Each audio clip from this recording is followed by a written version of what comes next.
Welcome to Startup Happy Hour. As I mentioned before, we went into the breakout rooms. We used to do this in person, and that's the plan, that we will get back to that again. So there's some pictures from the days when we used to shake people's hands and hang out together and not worry so much about getting sick. So Happy Hour is brought to you by StartupSac and the Carlsen Center.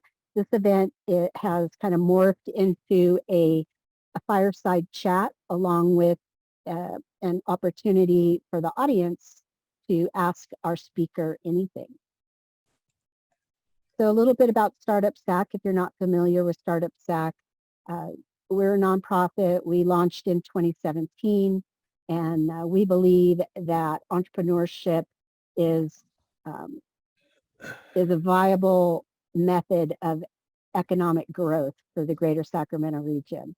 So we help Sacramento's startup and entrepreneur and innovation economy through programs that we offer, like this one, and also resources on our website.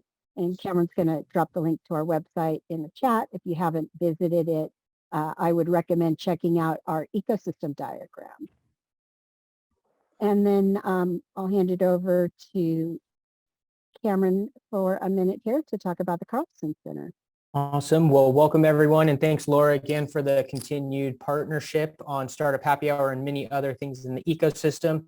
My name is Cameron Law. I serve as the Executive Director here at the Carlsen Center for Innovation and Entrepreneurship at Sacramento State. I'm joined by one of my team members, Arlene Miranda. She can give the virtual wave. She heads up our marketing and operations. And yeah, we at the Carlsen Center serve as a regional hub, providing approachable and accessible entrepreneurial education and community and support to enable startup founders of all backgrounds to explore and launch their businesses. And we do that in a variety of ways, from offering workshops to a variety of different cohorts. And yeah, we're excited to serve our region and really working towards making the greater Sacramento region a premier hub for innovation and entrepreneurship. So don't hesitate to reach out to us. There was a question already asked. We do serve people outside of Sacramento State. So if you're not a Sac State student or alumni, you can join us in a variety of ways. So don't hesitate to reach out, and we're excited to have you all here in the space for Startup Happy Hour. So I'll kick it back to you, Laura, and I'll share our link in the chat. All right. So StartupSac is funded through sponsorships, donations, grants, and service contracts. And I just want to take a moment to thank our annual sponsors, SMUD, Witten Law, Bender Insurance Solutions, Stoll Reeves, Weintraub Tobin, Moneta Ventures, Holcomb Law Group, Clifton Larson Allen, Digitally Driven, 3 Steps Forward, and Ernst & Young. And then I just wanted to take a minute.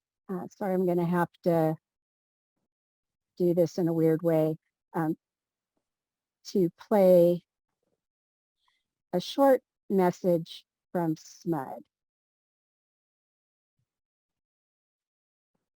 Oops.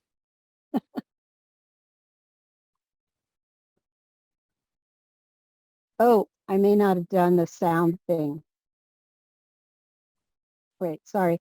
Can you hear that? Do I need to do the sound thing? Let me do that again. Sorry. Let's see. We'll just do a retake. It's all good. Okay, here we go. And I need to share my screen again, right?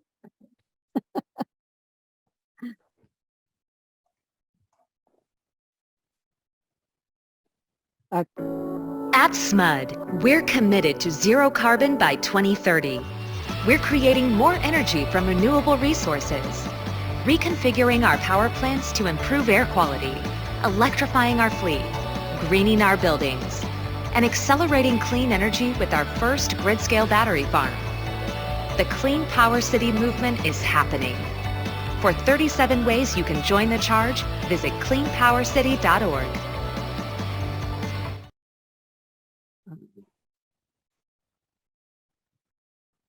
Okay.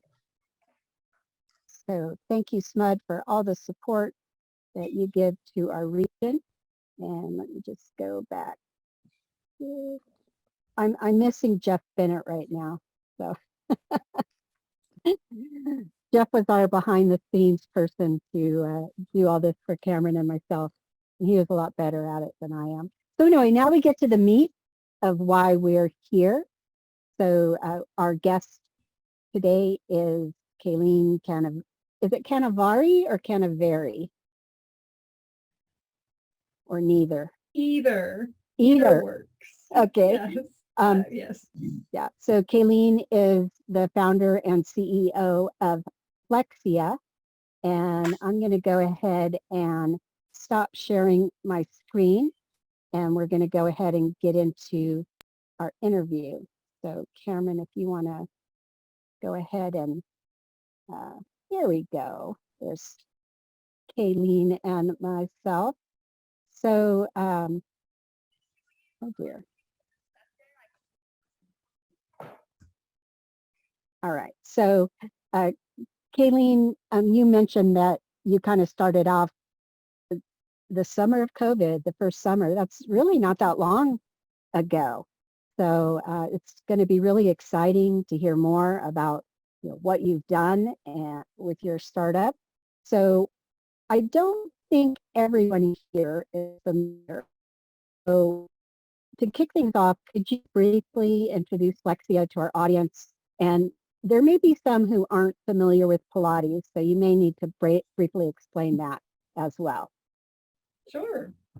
My name's Kaleen. I am the founder and CEO of Flexia, and we help people build strength, flexibility, and mindfulness with the world's first smart Pilates Reformer. Pilates is a method of resistance training, low impact. It was developed in the early 1900s by a guy named Joseph Pilates. It has been one of the fastest growing methods of fitness for a long time. And I originally fell in love with it because it changed my life for the better. And I went from suffering from knee pain when I went hiking or dancing or playing pickup soccer to being able to do all the things that I love. So we basically have a product that's the Pilates Reformer. We have an online studio of classes, so instructor-led classes. And we have first of its kind technology that goes on the Reformer that gives the user real-time feedback about how they're moving and tracks their progress over time. So Kaleen, I didn't say this before, but if you want to share your screen or show us a picture or something, feel free. You may not, I don't know if you're all ready for that, but at any time during the interview, we can do that. So, okay. Great. So, go ahead. Sorry. Well, one of the things we like to do on here is get a little backstory on our entrepreneurs, like before you even had the idea. So when you were growing up, did you ever think about being an entrepreneur, or was this starting your own business part of your dreams when you were 7 years old or 15 years old? Tell us a little bit about Kaleen as a youth. I grew up playing soccer, competitive soccer. And when I thought about my future, I mean, I had the assignments in school about what do you want to be and who do you want to be like. And I remember doing them, and I think I even did a project on entrepreneurs that I knew in my life in 9th grade. But up until I tore my ACL in my junior year of high school playing soccer, all I could think about was playing soccer in college. That was the big goal. I knew I liked math. I knew I liked science. I knew I liked soccer. And when soccer was kind of taken off the table at a competitive level, I got a little bit more serious about becoming an engineer. My dad was a self-employed woodworker. So he did custom cabinetry for private jets and for kitchens and homes and furniture making. And my mom is a physical therapist. And so I had a wonderful middle-class upbringing. And I am these days very proud to say I'm really very much like a combination of my parents, the technical nerdy dad, and then the like biology, human movement oriented mom. So I think that is, I found my way into something that really brings me a lot of joy. But I spent 15 years from college to right before the pandemic, where I was still struggling to find something that brought me meaning, something in a career wise that I enjoyed doing, but also had a purpose and a meaning and a connection to the bigger world. Yeah. It sounds like a lot of the ingredients that kind of led you to where you are today, they were there, they just weren't all assembled with, you had an interest in sports, your mom's occupation, your dad, working with his hands, you becoming, I think, a mechanical engineer is right. So, Yep. Yeah, so that's really awesome. It takes a lot of people a lot longer than 15 years after college to find something they're passionate about. So congratulations on that. So moving up to, more specifically, the idea for Flexia and the Reformer, the equipment that you built. How did you come up with the idea, and specifically, what problem were you looking to solve? So this goes back a little bit to where I started in the Pilates world. I was a mechanical engineer. I had worked in the orthopedic implant industry, the automotive industry, doing product development like things. And I got a job that was really, really cool at a local company that makes Pilates equipment. And I was like the dream engineering job, getting to design, manufacture, and break and test all, the product that we were making. And it was there that I started taking Pilates classes in an effort to really learn more about what I was designing and building and working on. And I think I mentioned, like, it was within 6 weeks that my body totally changed, and I was able to stand more upright and do a whole bunch of different activities that I loved, that I had been hard for me to enjoy for a long time. And so I decided then that I should start teaching Pilates. I should go through the teacher training program. Now, Pilates is a really precise form of movement. There's a lot of equipment involved. It's a big system. So it's a 500-hour training program. It took me a couple years to go through it, but I started teaching Pilates and working at this company.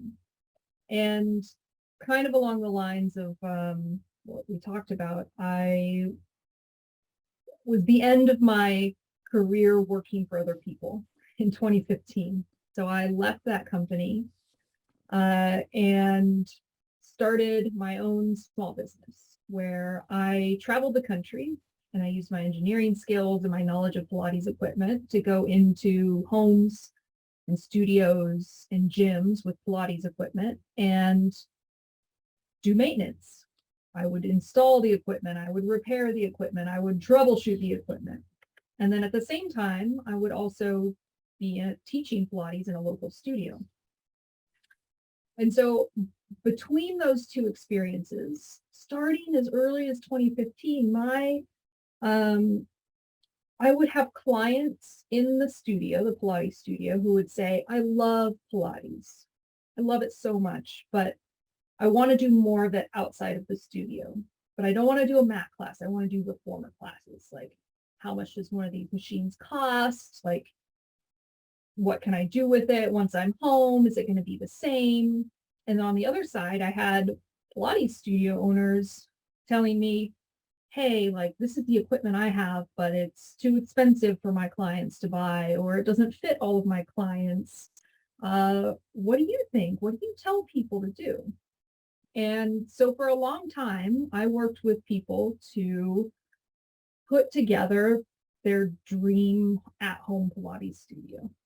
And nothing really worked.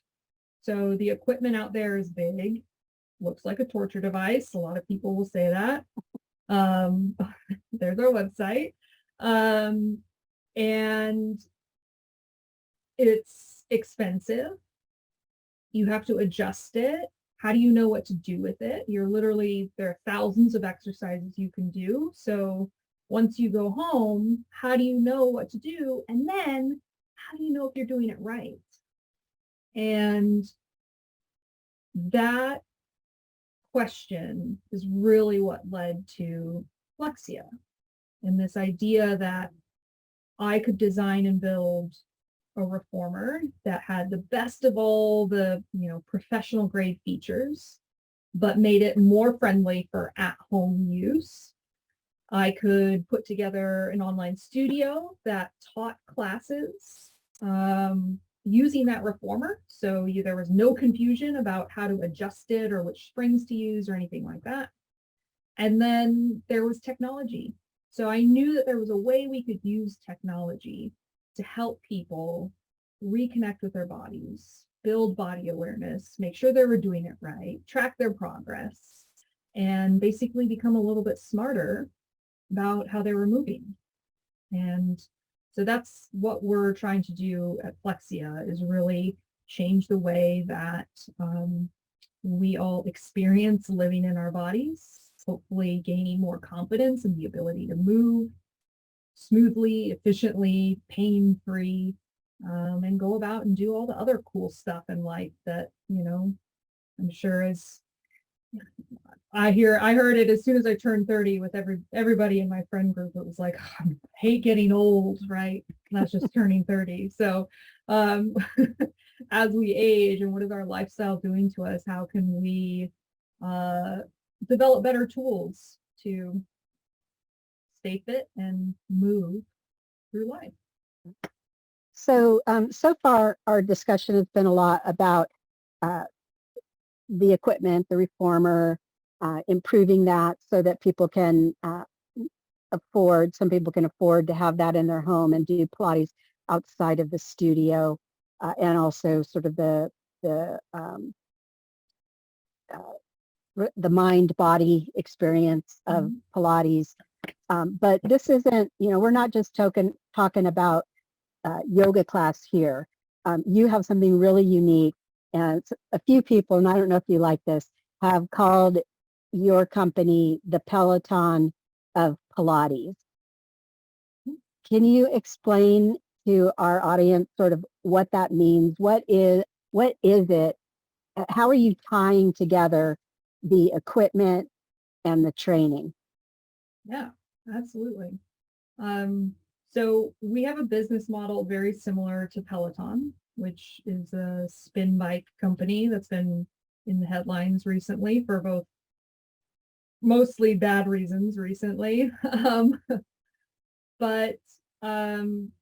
So people buy the Flexia Reformer for $3,500. And then we have an online subscription that gives you access to the classes and to the real-time feedback and progress tracking for $39 a month. Now, you said something really interesting, Laura, which was trying to make Pilates more accessible. And I do use that word. I want to make Pilates more accessible. But I do want to acknowledge that the price point we sell at is not accessible for a lot of people. But it's where we have to start. And that's a lot of, there's a lot of demand, right? That's actually less expensive than most of our competitors that don't have any technology on them at all. And so My goal is really to make Pilates more accessible in terms of who is represented doing Pilates, who can benefit from Pilates. You don't have to be locked into a certain geography or price point. I mean, if you do the math, of course, joining Flexia and working out with us is much cheaper than going to a studio twice a week for a year or two. But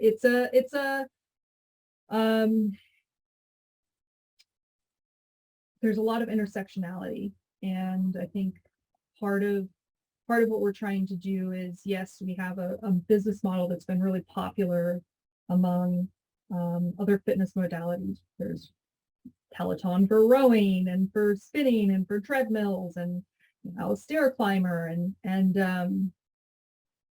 there's a big difference between taking something that's from a studio or from a gym, an experience there, and putting an instructor on screen, and then putting it in your house, right? There are a ton of alternatives to Peloton for the hardware side of things. You can get a $300 bike and use their app.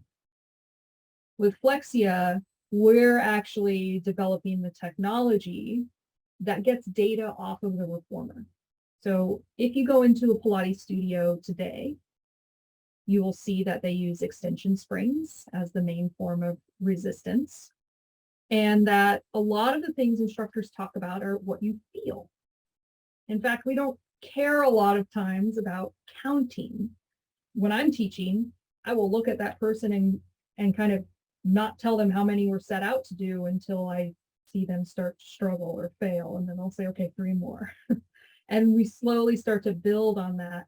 And the things that we're actually looking for are more in line with, are you moving with control? Are you moving with consistency? Are you able to follow directions in terms of how fast you're going? And so what Flexia does is, not only do we now say, hey, every rep, you're now moving 20 pounds, right? So 20 pounds, 40 pounds, this whole set, you've now moved 150 pounds. Like, that's never been done before in the Pilates world. But we're going a step further and saying, well, what does Pilates care about? In Pilates, we don't really care about how much weight you moved. It's never really bothered instructors to know how much weight you've moved, because that's not how we coach people to get better. We're looking at things like control, consistency, opt-in form, how well can they follow directions, right? How well are you able to move your body? And that comes down to like movement quality, right? And so for us, we have 3 sensors on the reformer that give us feedback and correlate to what we're instructing on the screen. So taking an exercise that instructors learn how to teach from, a guru, and they learn all of the soft factors and what kind of shape you expect the person to see and what kind of weight they should be using, and should they go more or less, all of those things. And now we're putting numbers to it. So building a genome of Pilates exercises that when they show up on the screen, our sensors now know, hey, we expect to see this kind of behavior from the user. And when we do see it or don't see it, we can now give them feedback about, hey, good job, or hey, try something a little bit different. And that's something that makes that, builds on top of that. Okay, now you can have an instructor and a piece of equipment outside the studio. Now we're saying, well, we can actually measure what you're doing, and maybe we can even change the way that studios practice Pilates. Can we change the way that instructors teach? Not by replacing them with, screens, but by giving them more information about the people that they're teaching in their class, and helping them make better decisions about how they should be moving or what they should try next, or how effective something was. And that's really like that. You can see that's the engineering part of it. That's the most exciting thing I think about Flexia.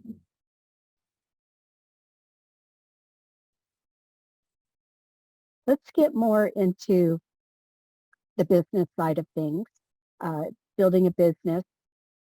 One of the things that I have seen is that, I mean, you are part hardware startup, and hardware is expensive. Prototypes are much more expensive to build, perhaps, than some software code.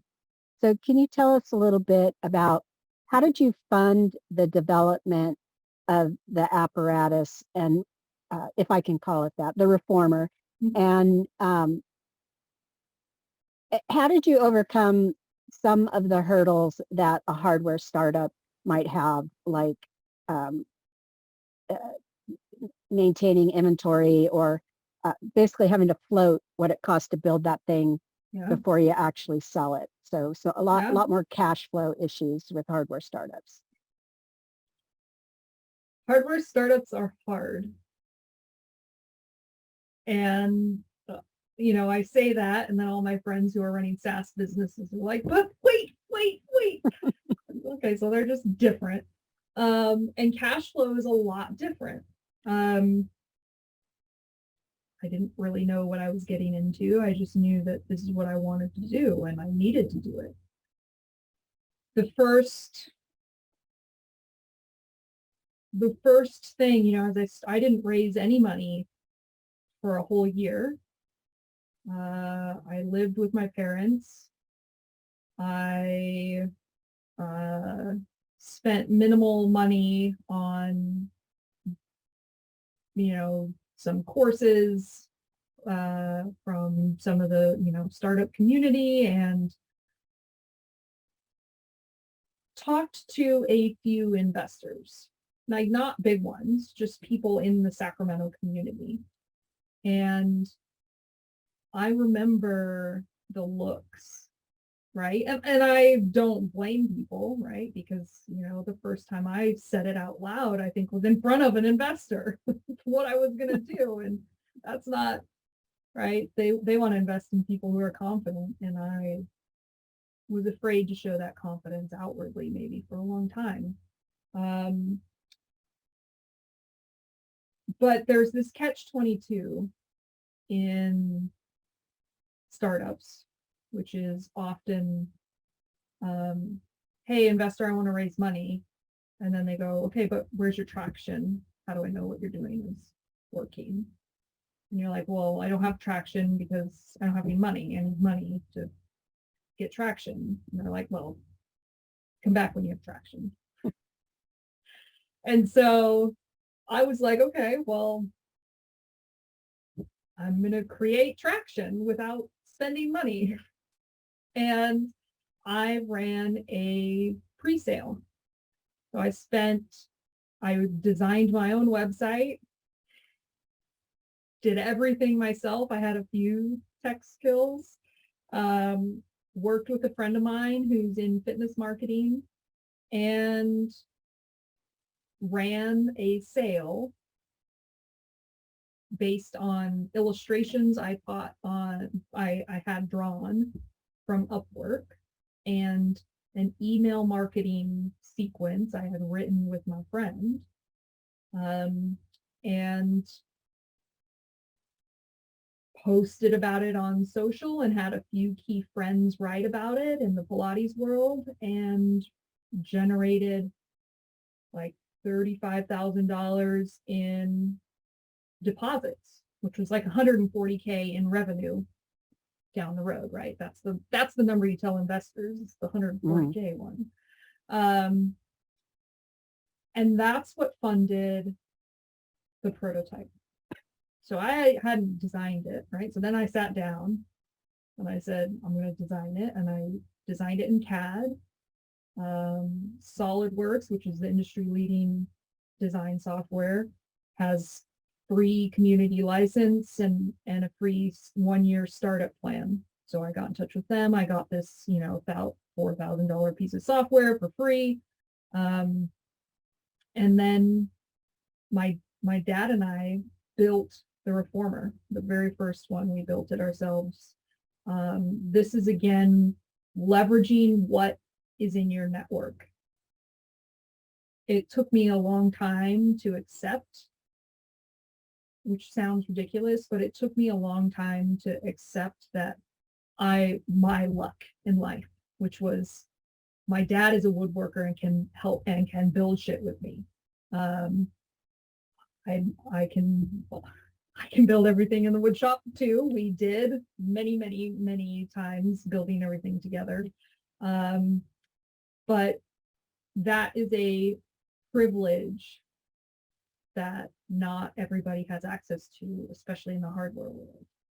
And sometimes sometimes it's really hard not to be so proud that you're like, I don't want to take help from my parents, or I don't want to take help from so-and-so. I don't want to take, like, the amount of people I have taken help from is astounding and necessary. And much of it was not at all related to money, but things that money would have bought.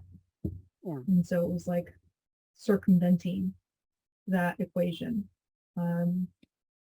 My first investment check was from my parents. So again, I had been working on it for a year. I told them, you guys might lose it all. Like, are you sure? And they invested. And right around the same time, I started applying for some of the bigger accelerator programs. So I'd already gone through Lean Innovator, and done a couple other things in the Sacramento area. I got rejected from YC a couple times. And then I applied to TechStars, the sports cohort. And actually, before I even applied, I asked for office hours with the managing director. And this was like in January, and this was the first experience I had with anyone in venture capital. And he was basically like, yeah, it's an interesting idea. Oh, it's just you? Yeah, that's never going to work. Like, you need to do these 3 things. Talk to me in a month. This is a test.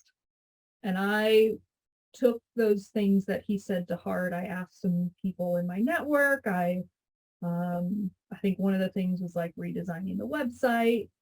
But the big one was, you can't do this by yourself. If you're going to come to our program in the summer, which started in June, you can't do this by yourself. And I said, well, I can't pay anyone. Like, I had a friend who would be the perfect CTO. He is our CTO, but he needed money. And of course, VC, they all want to hear that they're working for equity. And so it was basically this scramble of several months figuring out, like, is this what I want, and how can I take this advice and make it my own and kind of grow. And so I got my friend to commit to being a co-founder and coming on if we got into TechStars. And I still needed a third person. And this advice was all really based on another company that had gone through the program and what they had.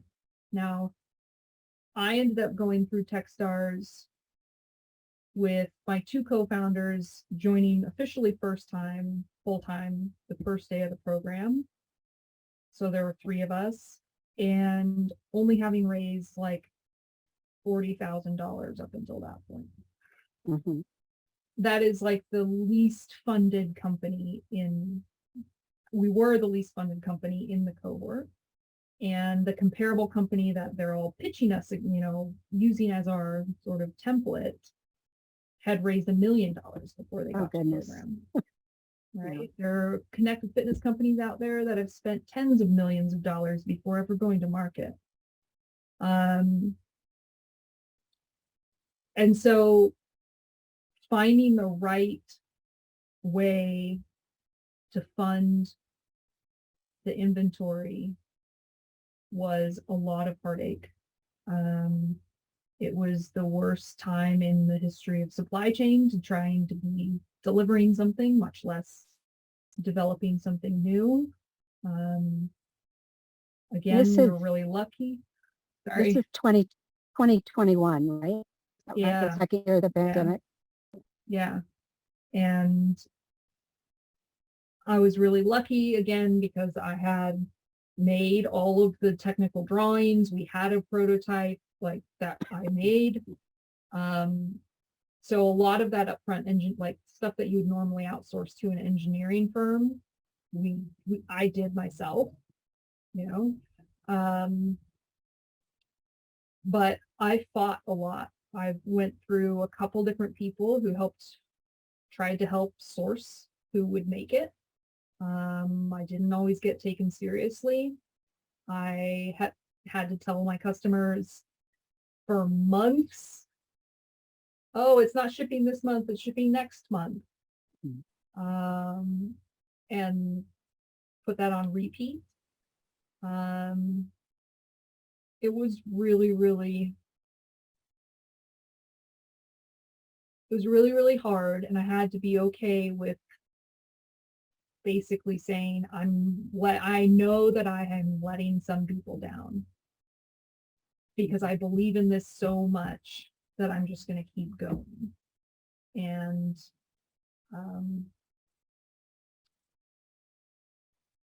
that perseverance eventually found some investment dollars. I hired a really good supply chain person, which is really important. My expertise is engineering, not supply chain. And he really transformed basically the process of getting something made in a way that was kind of taking advantage of us and not making a very quality product for our first few like prototype runs to delivering some amazing product to our very first customers. So we shipped our first units in October of 2021. Were those All of the them- pre-sale Yes. units? Yes. And how many units did you pre-sell? I can't Approx. give you an exact number. We did, I don't know how to best put it. Many. Well, was it a dozen? Was it 100? Whereabout was it? It was not unmanageable. You know, around the 100 mark would probably be a good number. Yeah. I think that was really smart of you to do the pre-sale. I mean, it's kind of what happens on Kickstarter and Indiegogo, but you didn't use those platforms, right? You did your own thing, which gave you a little more control over it, especially for something as expensive as that. So I think that was a wise idea. You said there was 3 things the TechStars folks wanted you to do, and one of them was to find 2 other founders. Do you agree with them that that is something that you needed for success? And I ask you this because there's a lot of solo founders out there that aren't actively looking for a co-founder, and the question comes up, do they really need one? So I'm curious about your experience. It's absolutely necessary for what I wanted to do. We have 3 businesses in one. I wish I had more people, and bringing on a co-founder or 2 is, yes, I mean, I see the arguments for don't dilute yourself, but we're not equal partners in terms of equity, and their sacrifices made it so that we could get the company off the ground. If they hadn't been willing to work for equity and no pay, or equity and a very little pay, like we're all still on reduced salaries, we would not be here. So Would I be a solo founder in the future? Yeah, maybe. But that generally requires either more money or more time or a narrower focus of scope to get that traction, to get momentum. And I What didn't have were those. what were the positions that your co-founders came in at as? So David is our CTO, Chief Technology Officer, and CJ is our CCO. She is our Chief Customer Officer and runs content and marketing. Mm-hmm. Cool. So what advice could you give to founders? I would say, well, let me back up. The two questions I get asked most by early stage founders. The first one is, do you know an investor who can give me money? And then the second one is, if they aren't technical themselves, how can I find a technical co-founder, someone who's willing to work for equity? So it seems like you solved that nut. Do you have any advice to give other founders on best practices for finding somebody to join your team at a founder level? For me, it wasn't I'm not a natural networker. For me, David was my friend for a long time, helped me with some side techie projects, and had enough respect for me over time that he said, I'll come work for you. This is a cool thing. And we talked about this business for, a year at least before he actually started. CJ is someone who I met in the Pilates world probably 6 years ago. And we had mutual respect for each other, but weren't really in the same circles. And she was recommended to me by someone to redo my website when TechStars told me, redo your website. And we liked working together so much. She jokingly said, hey, you can pay your second half of the retainer or the, fee in shares. And at that point I was like, wait, what'd you say? Right. And we had worked together. She knew what I was about, what I was building. I knew what it was like to work with her. I had learned more about her, things that I didn't know originally when we first met. That would make her a good co-founder. And so this is probably really frustrating, but if I had tried to do this when I was 20, there's no way I would have had anybody who would join my company, because I didn't have the life experience to know and be passionate about what we were building. And I didn't know enough people yet in my life, enough good people. Now, that's not obviously how everybody needs to do it, but that was my path, which I don't think gets talked about a lot in the startup world.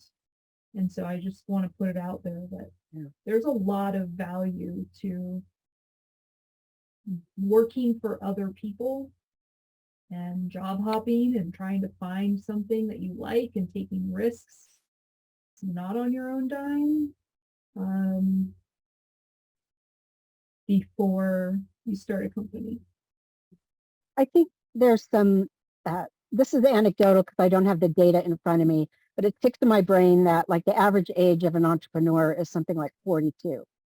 So, a lot of people think it's a lot younger because of, the TV shows that we see and things like that. But, that's all averaged as well. But, you can be an entrepreneur at any age. I think it is the message. But I like what you shared as well, that there's some experience that you can get from other people and other organizations that are going to help you run your own company better, I think. So those are some great points. I want to talk about a part that I know gets a lot of founders very excited. You closed a $4 million was pre-seed round, is that right? Or is it a seed round? Can you tell us a little bit about that? Was that, how much of that had to do with your participation in the TechStars Sports Accelerator? And then there's some other programs like FourthWave that you went through. How important were those experiences to finding you investors? And was it easier or harder than you thought to actually close the round? I would say that I want to like back way up and put things in like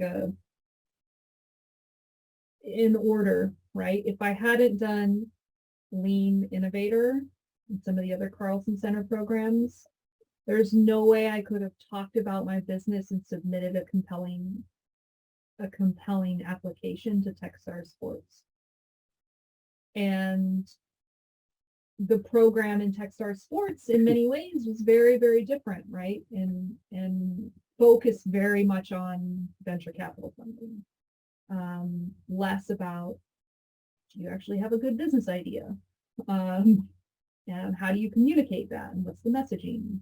And so those two things really,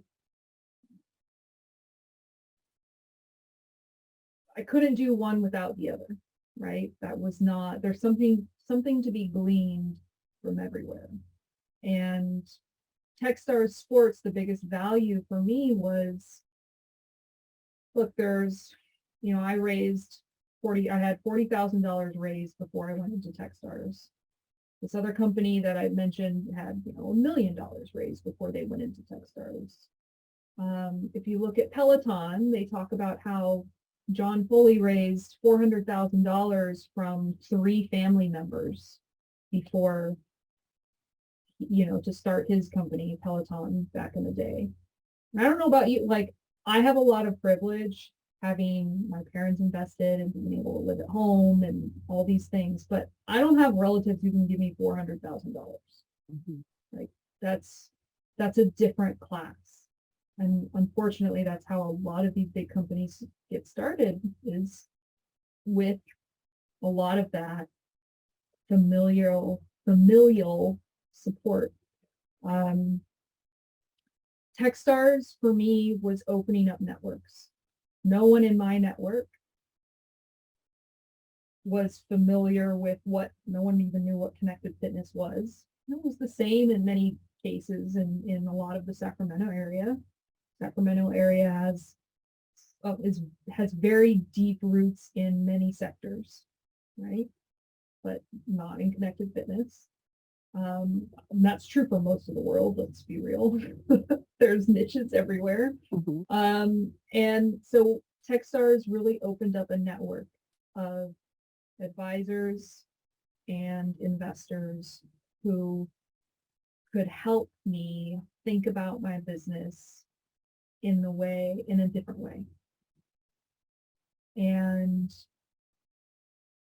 that is something that I never would have had anywhere else. And it was key to being able to fulfill my promise to my early customers, and raise the seed round, right? All that prep on how do you pitch? How do you handle these diligence questions? How do you, deal with the lawyers? Who do you trust? Like, having someone to call and go over a term sheet with you, like, that is,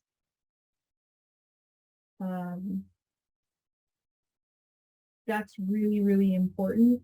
And that's not something that I don't think the media really talks about, all of those intricacies of actually raising and closing around. And having that network of support is critical, super critical. And so all of these things have really built on it. I did FourthWave last year, and for me, the FourthWave Accelerator really transformed how I thought of myself as a leader and a business owner. Some amazing programs on conscious leadership and community. I loved being a part of a community of women entrepreneurs. That is, in the sports tech world, they're few and far between. There were only two other women in my TechStars Sports cohort, and one of them was on my team. So I think to that point, there's something to be had from all of these experiences, that there's no one thing, and filling in, acknowledging my gaps, going with an open mind into all these things, going, oh, I don't really know what this is all about, but I've read what I can and I've talked to who I can, and let's try it. And seeing what I can pull from and then contribute back to has really not been a plan at all, but been helpful. Very, very, very helpful. So a brief commercial for those of you entrepreneurs who are like, what is this Lean Innovator program? We're going to share a link with you later. They're currently accepting applications. It's a free program through the Carlsen Center. It helps you really define your value proposition and more. So I encourage you to apply for that. And then the other program, FourthWave, is an accelerator for women-led tech companies. And they have just recruited for their next cohort. So if you're interested in that program, you'll need to wait a year. Is that right, Cameron? I think it's once a year they do a cohort. Yeah, So, once a year is the cohort for Fourth. Yeah. I have a question about the TechStars Accelerator. Was that virtual or in person? It was half. So I did go live in Indiana with my two co-founders for 3 months. Half of the companies did relocate and half of them stayed virtual. Mm-hmm. And since now you've received funding from, it was primarily a venture capital investment, or was it combined angel and venture? So it was led by a venture capital firm, but we have several angel investors. Yeah. Did you have to give up a board seat or anything like that? Or have they been, I don't mean this in a mean way, but have they been more in your face? And how's that going now that someone else has stock in your company? I love our new board member, Alex. He's fantastic, and their partnership has been transformative for Flexia. So they're partners in it, in this with us, and helpful in their own way. Obviously, they're not operating in the business, but they have a lot to contribute, and that's something, some entrepreneurs will say, I just want the money. I don't get out of my hair. And I think one of the things that really attracted us to working with Alex and Advantage was their commitment to our same values. So really sidestepping the traditional fitness cycle, and thinking about and recognizing our value proposition, and that many people who do Pilates will not do anything else. It's the only thing that feels good in their body. We have a lot of health issues in this world. We need to move more, and keeping to recycle these high intensity programs it's still not helping a large chunk of the world. So how can we make movement more accessible to more people so they can live healthier lives? And the way we work together is really important. And I could see how it would be horrible if it was the wrong partnership. But this is a lesson, I think, and an example of the wonderful things that can happen when the VC and the startup are on the same page and have a good relationship. So important. It's like a marriage. So in a lot of ways. So I got a couple more questions, and then we're going to open it up to the audience to ask their questions. I see there's some chat activity, but I don't know if anyone's actually asked a question yet. Cameron, maybe you can let me know if that's the case. But my question for you is, where are you at with Flexia right now in terms of your go-to-market and sales? I mean, you don't have to give me exact numbers, but is it like people can buy equipment today and sign up today? You know, do you still have some hurdles to meet? Let us know where you're at. So we're currently shipping, so you can go online and buy today. It gets there in about 4 weeks. We have an online studio with over 81 classes. And we're really getting ready for the holidays. So summer is typically a really slow time in fitness, and things are picking up in anticipation of the fall, back to school, holidays, New Year. And so for us, this is about really making sure that our product is scalable.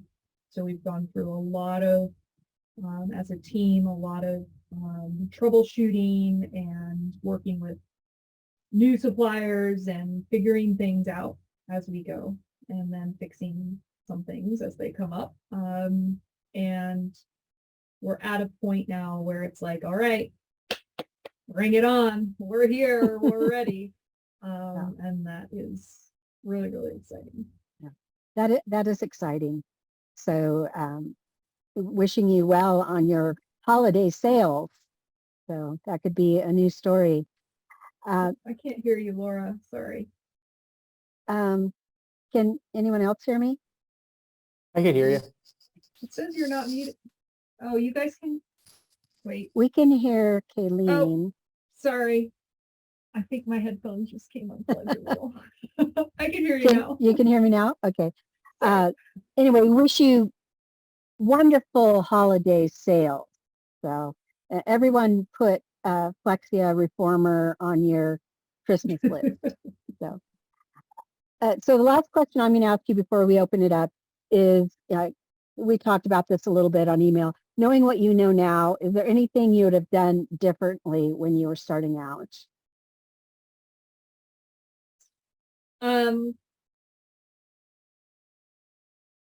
No. The answer is no. And it's not that everything has been right, but far from it. I tell anybody who's like really excited that I mess something up every single day. I am humbled every single day. And from the beginning, the keep on keeping on and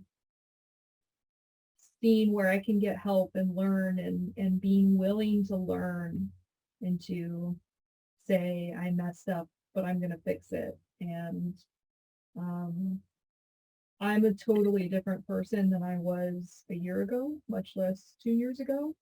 And I'm really happy with that. But that is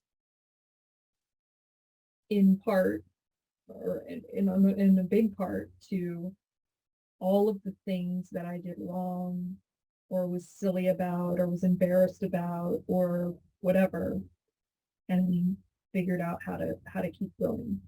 And I've had a lot of sleepless nights, a lot of tears, and obviously, a lot of really wonderful things have happened. And I can't say enough about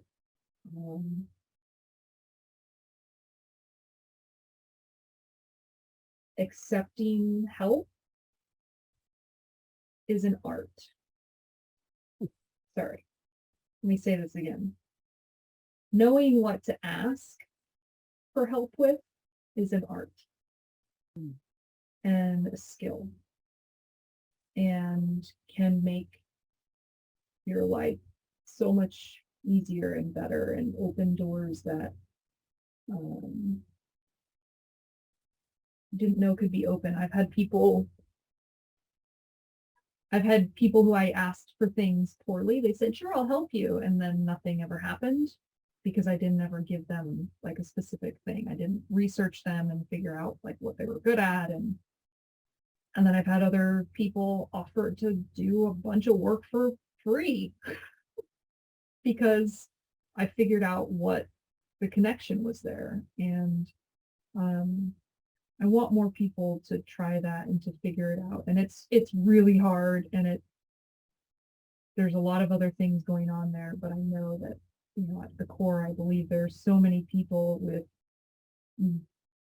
world-changing ideas that get beat down just because they don't have a rich uncle, or they haven't quite yet learned how to articulate their idea well. And so there are a lot of places and people to help. And that's probably my favorite thing about the Sacramento ecosystem.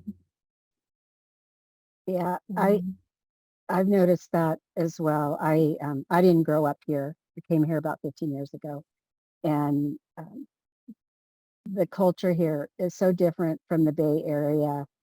Everyone wants you to be successful, and for the most part, and they want to help you without needing something in return. It's just, I've never lived anywhere like this before, so it's a great place to build a company. Well, let's open it up to questions from our attendees. Brett, do you want to unmute and ask your question? Yeah, a question that I've always wondered, and I hope that there isn't some sort of intellectual property that's stopping you from, or NDAs stopping you from answering this, and if there is, feel free to just say that. But when you raise capital from a venture capitalist fund, do they put contingencies on the capital or milestones, or are you free to spend the capital as you see fit? Thank you. That's a great question. If they put contingencies on what's going to happen, that's pretty predatory. It depends on the situation you're in. If you're in dire need of capital and there's no other option, then that might be what you have to do, is to take some clauses in a term sheet, an investment agreement that you don't want to take. Now, typically, if you're like a C Corp, like we are, then you have a board that runs and approves what's happening. That includes setting milestones and goals and deciding what happens when you do or don't meet them. So it's important, the board structure, and I think Laura, you've had some workshops on startup boards. That is really, really important to have a good working relationship and good people on that board, because more than an investment sheet, that is what helps point the company in the right direction in the VC, at least in the VC world, and figuring out what your goals are. But it's really, really highly dependent on your industry, what those milestones are. And I can tell you that some of the advice I've gotten from people about my business who aren't in connected fitness have been totally wrong, because they've never seen the insides of a connected fitness company. They've also been right about a lot of things, because running a business is running a business. But what investors in connected fitness care about is very different than what, investors in fintech or health beverages care about. Like, it's totally different. And sometimes it will even vary investor to investor. So I don't think that was very specific, but it is a whole nother language, the venture capital and all those clauses in there. And it really depends. Did that answer your question, Brett? Yes, thank you so much. Oh, I hear the little guy. All right, so if anyone else has a question, I'm sure there are some, don't be shy. You can just unmute yourself and ask it because we're not a huge group, or you can raise your Zoom hand and we'll call on you. You can find that in the reactions menu at the bottom of your screen. Or just I have let a us know. question. Okay, go for it. Okay. What are you doing about your price, and who are you looking at in your market? You're going to market in terms of your audience. From what I see on your website, I don't know if the people that you're featuring could really afford your product. So that's where I'm kind of like wondering how are you doing this, and where are you going with it? I think it's an interesting product. I don't know what your distribution is. I don't know what your connections are with, let's say, local sports facilities, or how people can even test your product. All of these things come to mind for me based on the product. So I'm curious.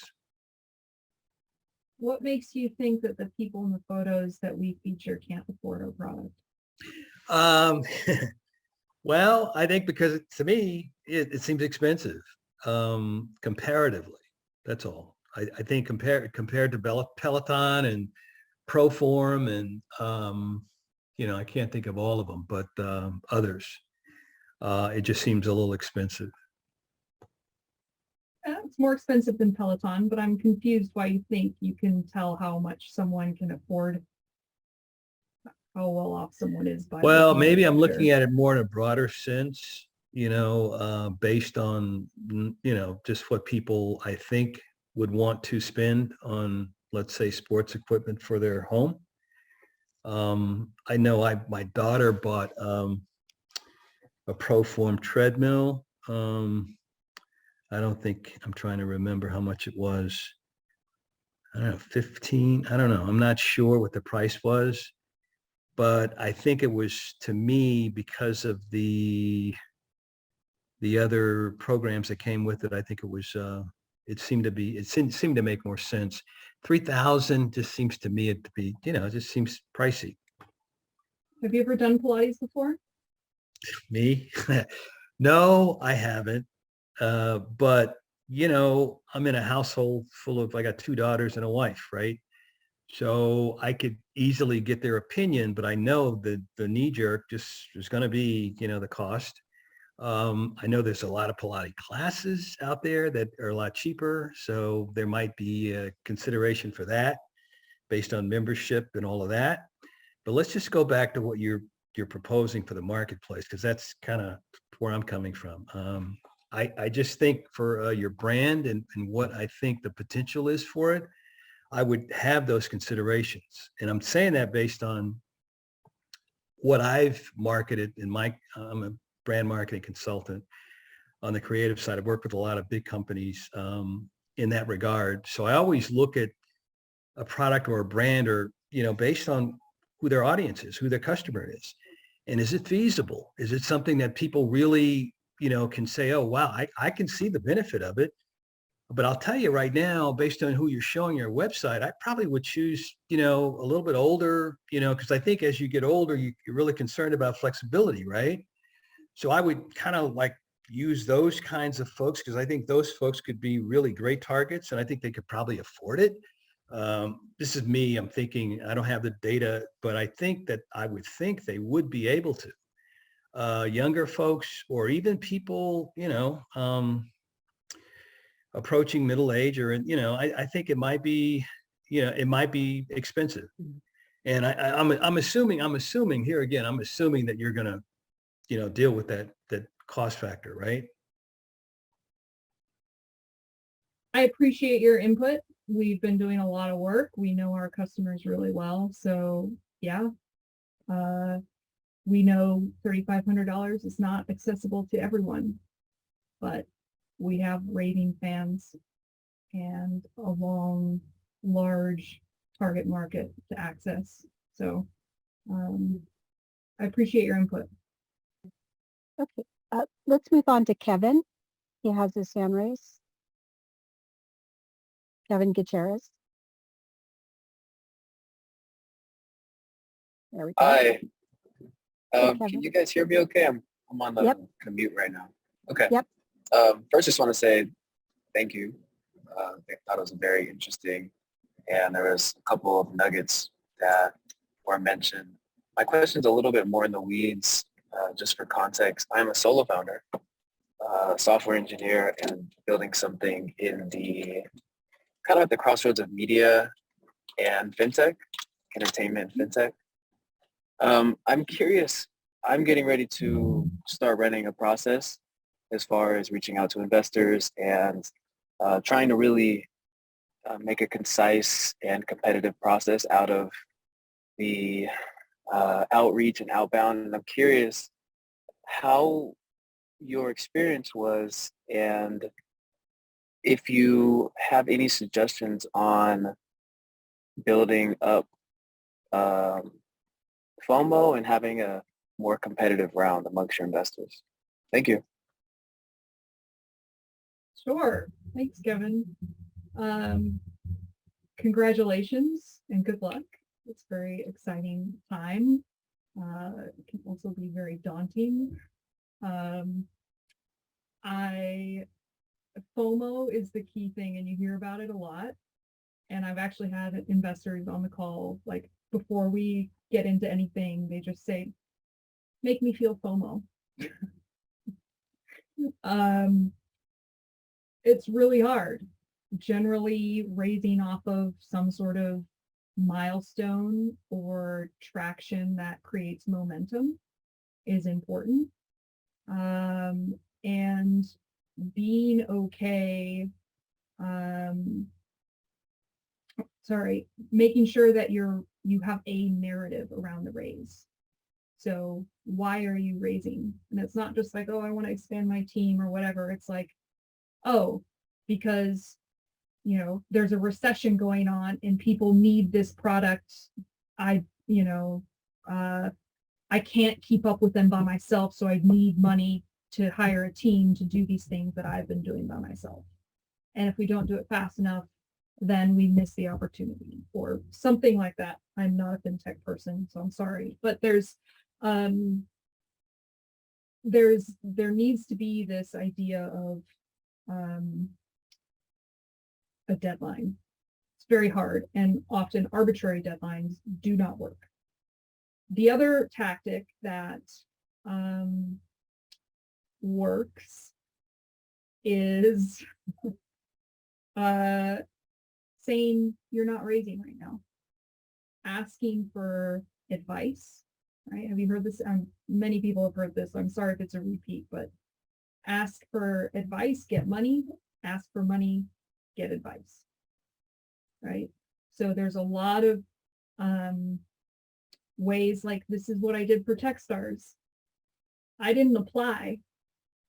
I showed up, I asked for an office hours meeting to get advice on my business. And then halfway through, they're like, so what do you want to know about the program? Like, are you going to apply? Blah, blah, blah, right? So now it becomes they're trying to get you. And that's really hard. I want to acknowledge it's a really, really hard thing. I do not have all of the answers. I'm a technical founder as well. It is a hard skill to learn. But I have seen a lot of success with we're not raising, or I'm not sure we can fit you in, right? And the other big tactic is soft circling.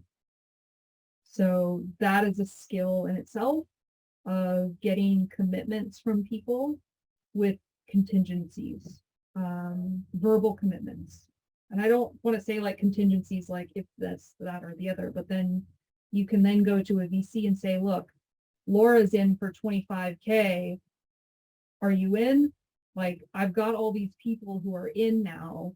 they haven't given you money yet, but they're going to be in when you get the lead for the round, or when someone picks the terms, or, right? And so finding and working your way up or to someone that you're targeting, and saying, you know, a really good position to be in maybe for a priced round might be a price seed round.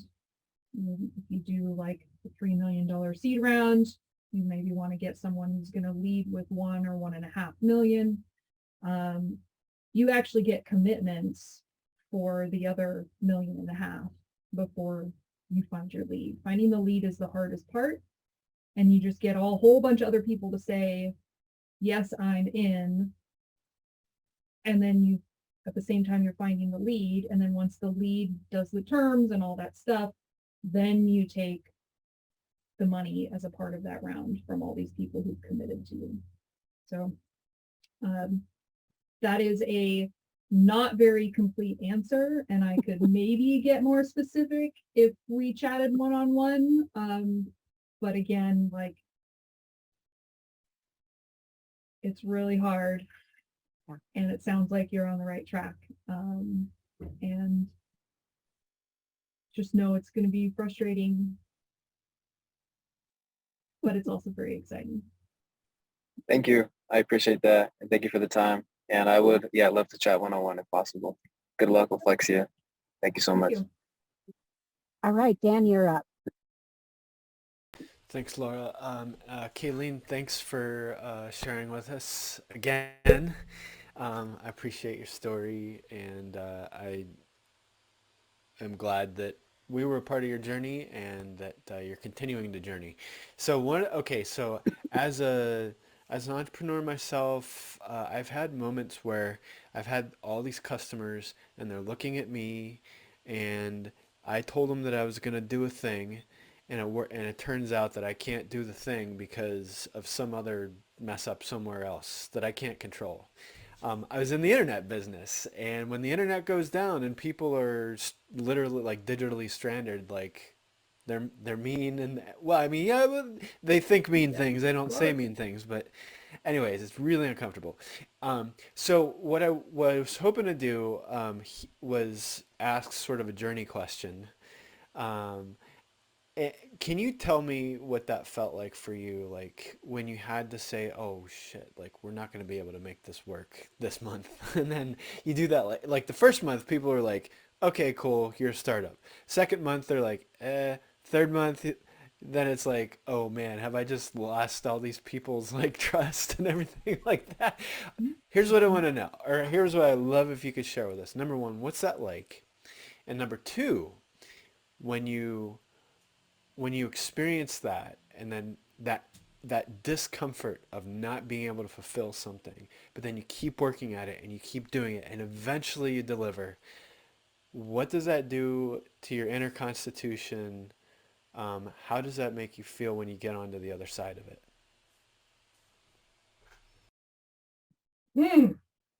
Dan, it's a good one. It's an awful feeling. And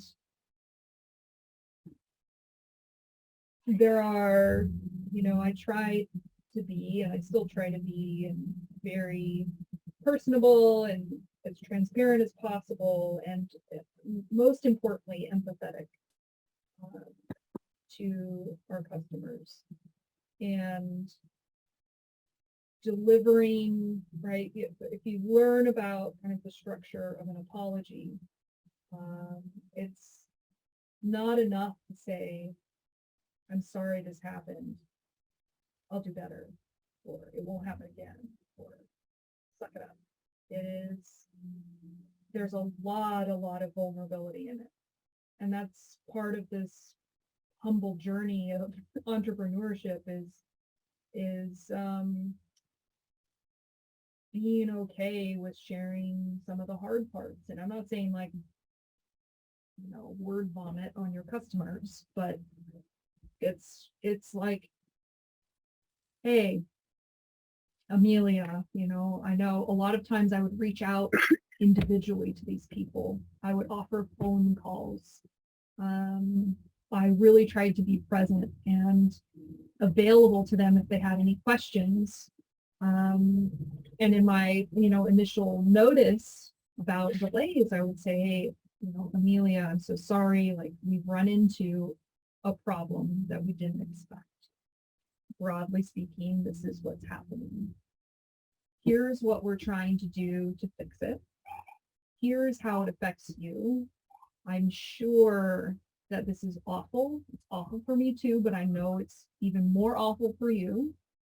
And I would totally understand if you wanted a refund or if you wanted to get on the phone with me and understand more. And that was the best that I could do. And in many cases, I got replies back that were like, wow, that's amazing. I'm so happy to be supporting you. And in other cases, I got refund requests, right? And that's okay. I think that's kind of a startup badge of honor. This is that nothing, well, here's another startup quote for you that I'm sure you've all heard. If you wait to ship until it's perfect, you've waited too long. Right? So like my vision for the product and the company is here. And right now we're here, right? We're getting there. And some people are going to be okay with that and some people aren't. And the best I can do is to be as open with them as possible and let them see that it hurts me and that I know it's hurting them and that I'm doing my best and that we may not be for everybody. We may not be for everybody, and that's okay. All right. Let's move on to Mark. Hello, Kaleen. Really excited to learn more about Flexia Pilates, and yeah, I was just looking at your website, and I see you have your product and your memberships, and in terms of your vision, so are you envisioning? So two questions: are you envisioning like creating a whole inclusive membership and community platform? And in terms of reaching your market, do you only sell on your website? Are you thinking of expanding out, or how do you envision that? Yeah. I think the future of fitness is hybrid. So I think we were talking about this in terms of the event space a little bit earlier in the evening, whether things would be virtual or in person. And I don't think it's a binary choice. I think it's people want flexibility, and there are things that in-person fitness provides that at-home fitness will never be able to provide. And there's also things that at-home fitness provides that in-person cannot provide, right? And so we're at a really interesting point where, because we're redefining the entire way that Pilates is practiced, we can go beyond simply being an at-home piece of equipment into how can we create an ecosystem of mindful movement that your data follows you no matter where you go. Are you working out with your girlfriends or your guy friends on Thursday nights, and then you go home and every day at lunch you do your 20-minute workout in the living room, right? But then you check in to get your social thing on Thursday in the studio. So I think there's a huge possibility there for Flexia to power an ecosystem like that. And that's definitely a part of our bigger vision. In terms of where we sell, we currently sell direct from our website, and we have a few different channels that are really powerful for us. And word of mouth is a big one, kind of referrals. But we're always keeping our eyes open to where our target customers are hanging out. So I won't say that I'm dogmatic about that. Great. Thank you. Appreciate You're it. welcome. All right. So we're getting close to end of time. We're going to have two more questions, one from Charlie and one from Rodolphe. Did I say that right? You'll be up after Charlie. So go ahead, Charlie. That's Rodolphe. Rodolphe. Okay. All right, Charlie, you're up. And then Hi, Rodolphe. Kaleen. Hi, thanks, Hey, Laura. Charlie. Hi, Kaleen. A really inspirational story for founder like you. It's amazing how you go through so many obstacles and be successful like this. Could you give us advice on like how do you like approach a investor when you don't have traction yet, when you haven't manufactured your device yet, like, and also second question is like how do you get the mass produce the device for you, the equipment? Yeah. So my first piece of advice is ask an investor for help, Right. not money. Investors know a lot of people. Okay. And if they like your product and you can speak eloquently about it, then they might send you to someone else who might think you're also doing something interesting and can help. The second piece of that is find someone who's really, really good at mass production. If that's not your skill set, find someone else who it is, whether it's a firm, whether it's a person that you hire. It is at least a full-time job and has a whole nother skill set. It is something that I tried to wade through myself, and it was very, very, very stressful and difficult. And it transformed us when I brought in a supply chain person. So that is a really hard thing to do. And it often depends on where you're at with your design and your prototypes and all of those things. So I can't get more specific than that without knowing more information. But it is a hard thing to navigate because, to your point, it's like, how do you have traction if you don't have a product you can sell? And for a lot of people who actually do hardware and aren't technical founders, it's because they are really, really, really great at sales. And I mean sales to investors, right? So that is a whole nother skill set, and that they can get funding before they have that. But it is really, really, really hard if you don't have a network and you've never done it before. I'm not saying you shouldn't do it, but it is really, really hard. I didn't do it. No way.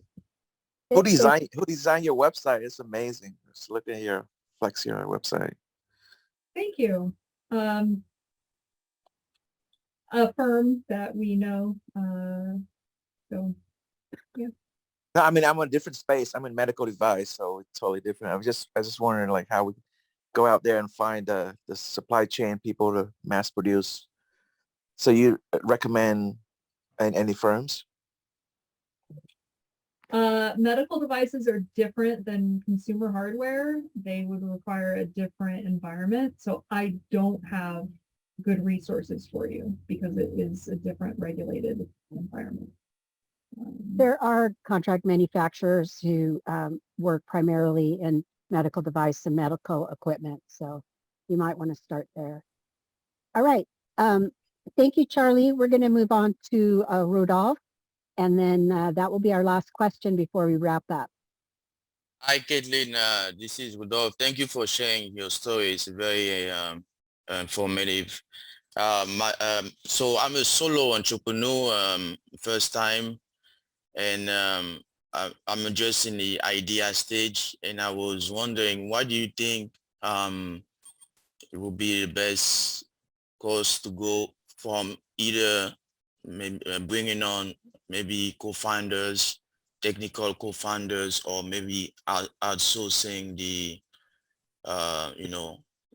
some of the technical stuff.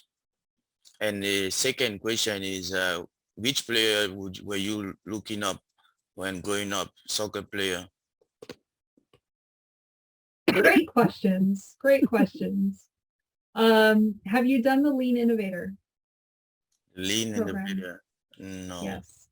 You must do the Lean Innovator program with the Carlsen Center. So look in the chat. I know they've linked to it. But those questions that you're at, the very first question you asked me, it depends on the product. It depends on where you're at.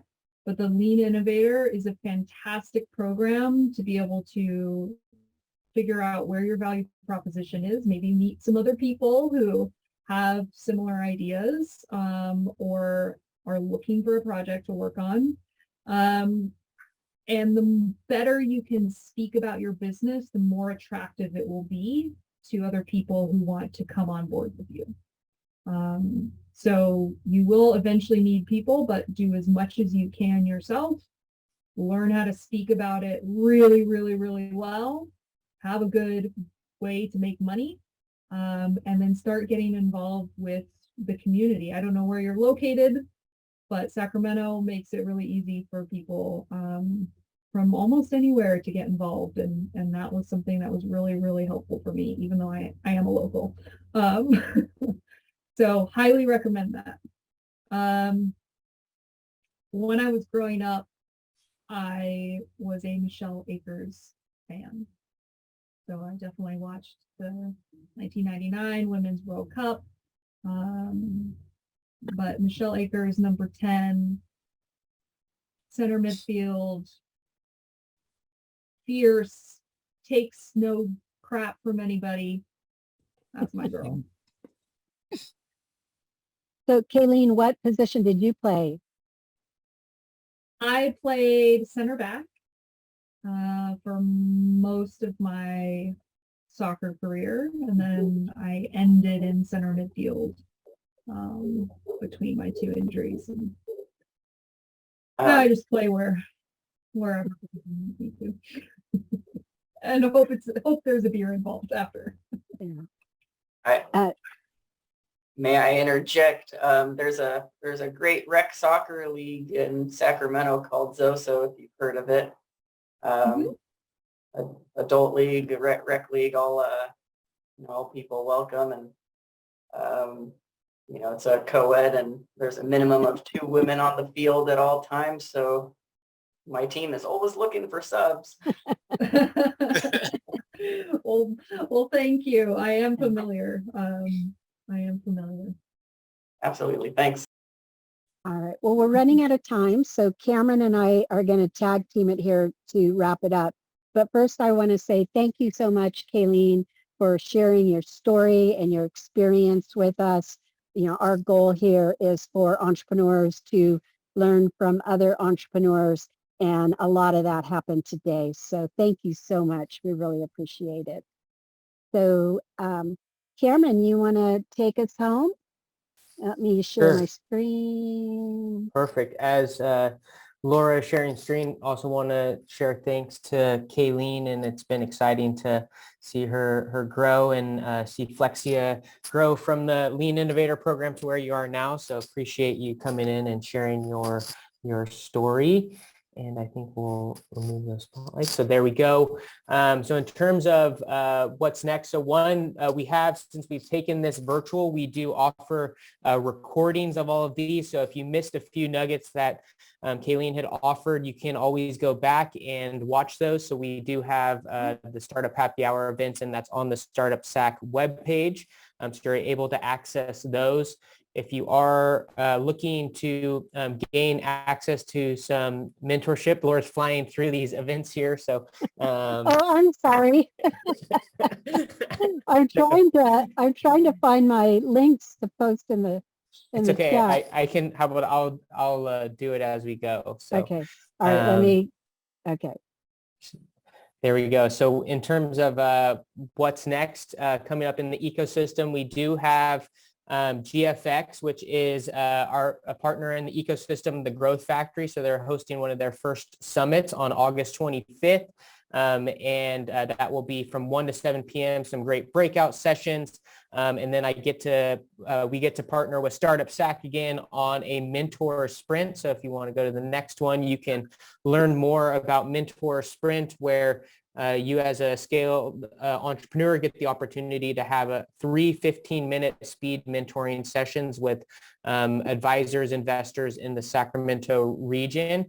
So check that out. There is an application that is required to be a part of that mentor sprint on the 25th. And then coming up, we do have a new offering in the Sacramento ecosystem, which is led by Pegasus Tech Ventures, and then the APAPA, which is the Association for Pacific Asian Americans, is partnering with the Startup World Cup, and it's I think the first time we've had it in the Sacramento area, but you can apply for this competition by August 15th, and then the regional competition is on August 30th. And that will lead to a finals in San Francisco area. And the overall competition will be for $1 million, which it ends up being an investment at the end, but it's up for $1 million of cash investment.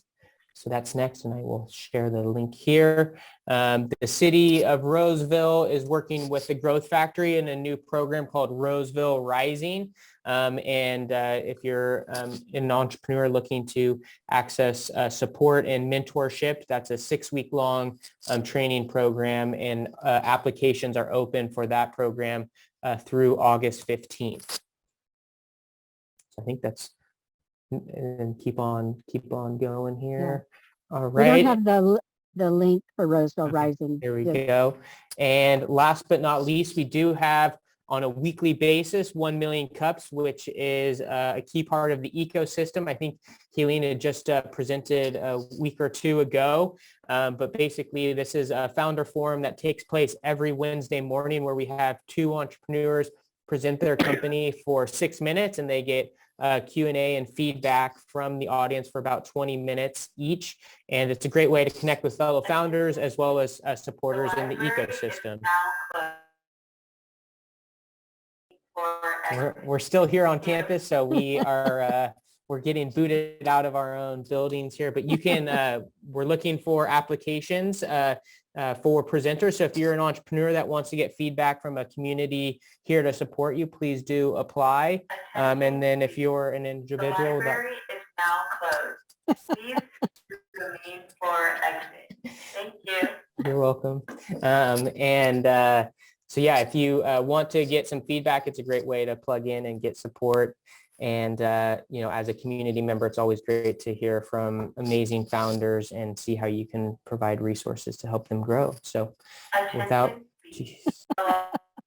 So I'll go ahead and wrap us up. You got a good alibi, Cameron. If someone says you were down at the train station breaking into cars, they'll be, oh, nope. We know he was at the library because we heard the message. So thank you, everyone, for joining us. And there is a ton going on in August, as Cameron just showed you. We are overwhelmed with everything that's going on. But the more that's going on, the stronger our startup ecosystem becomes. So feel free to reach out to me if you have any questions about any of the events. I'm going to go ahead and put my email address in the chat. Feel free to reach out to me, Laura Good, on LinkedIn. So Cameron, any parting words? No, just say thank you, Kaleen, for spending the time with us. Thank you, Laura and StartupSac, for the continued partnership, and all of you entrepreneurs in the space for being courageous to start your businesses, and know that the ecosystem's here to support. And don't hesitate to, I'll volunteer Laura, but also certainly me and the Carlsen Center. We're always here to support founders and get you the right resources at the right time. So keep on entrepreneuring, and thank you all for all that you do. So we look forward to seeing you. Before you close us out, Rudolph, I don't know if you're in the Sacramento region, but the Lean Innovator program is all virtual. So if you're not in Sacramento, you could still participate. And we put the links in the chat if you want to apply. Dan runs that program. But yeah. So, and I think that's it. All right. Have a great evening, everyone.